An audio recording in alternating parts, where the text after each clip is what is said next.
Hello, I'm Robin Wilson. I'm a social scientist here at The Ohio State University. On this project, I'll be working with several of my colleagues on the farmer decision-making component, trying to have a better understanding of how farmers will respond to some of the potential changes in policy and environmental conditions. Specifically, this video about Objective 3 is designed to introduce you to how our project will integrate behavioral models with spatial land use and watershed models. This component of the project is meant to increase the sensitivity of our regional economic model to the reality of decision-making at the field level in agriculture. So where exactly does this piece of the project fit in? Well, you may have seen this complex graphic before, but the important information here is that Objective 3 encompasses the research being done at a watershed scale. These insights learned at the watershed scale will be used to inform the regional economic model highlighted in other videos. Specifically, we will model how farmers' land use and management decisions change in response to conditions like new policies, shifting food and energy prices, and changes in water quality outcomes. We will do this with a set of economic and behavioral models of farmer decision-making. The individual decisions will be used to predict likely changes in land use and associated management patterns. Using these patterns, we can predict how crop and energy production may change in the future, as well as how downstream nutrient loadings may change. We will do this with a set of spatial land use and watershed models. We can assess how changes in nutrient loading lead to economic costs and benefits through a set of existing ecological and economic models. Ultimately, we will model how these combined changes in crop and energy production and ecosystem services like clean water may influence the regional economy. The sum of these costs and benefits that result from the policy, market, and environmental changes will in turn inform our understanding of farmer behavior as it is represented in the regional economic model. Now let's break this down and hear a bit more about each of these three pieces and why they are important to understanding the impacts of deglobalization on the regional economy. To begin, why the behavioral models? Well, sometimes we oversimplify how people might respond to different policies. For example, not all farmers will respond the same way to changing energy prices or public pressure to increase the use of conservation practices.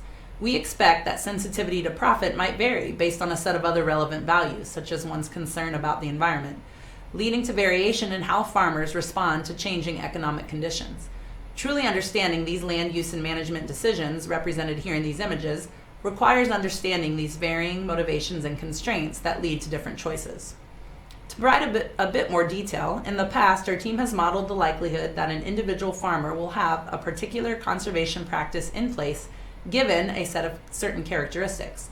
We've looked at a variety of farm and farmer characteristics, such as age, total farmed acres. We've also looked at behavioral beliefs, such as farmers' confidence in their ability to adopt conservation practices. We find from this prior work that the best predictor of conservation practice adoption is increased confidence in one's ability to implement the practice and perceived effectiveness of the recommended practices. Although these early results are helpful, we need your help to think about the characteristics and beliefs that may be important to understanding an even broader set of land use and management decisions. Ultimately, with this understanding of farmer decision-making, we can then model how different policies might lead to changes in behavior, such as incentive-based programs aimed at conservation or outreach efforts aimed at promoting more local foods. This leads us to our next set of models. So why land use models? To simulate the effect of changing conditions, it's not enough to understand the individual responses of a farmer to the policy. It's the aggregation of all land managers and their decisions across space that will determine the total environmental and economic impacts. Therefore, we need a spatial model to represent the distribution of land uses and management practices in the watershed and the changes that follow the implementation of a policy or other changes in market or environmental conditions. For example, this map shows the crop rotation pattern of all agricultural fields in the Maumee watershed from 2006 to 2009.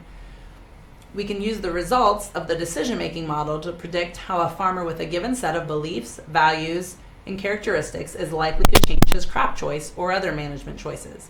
Combining these results with spatial data on existing land uses and management patterns, such as the data in this map, will allow us to develop a spatial prediction model that represents the changes in crops and land management outcomes across the watershed. Finally, this brings us to our last set of models, the watershed models. It is important to understand how potential changes in land use and land management will impact both economic and environmental conditions, such as downstream water quality.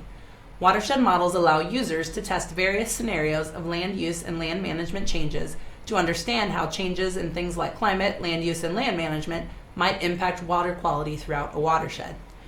Data collected from the edge of field and internal stream gauges, including at the watershed outlet, allows for models to be calibrated to observed trends.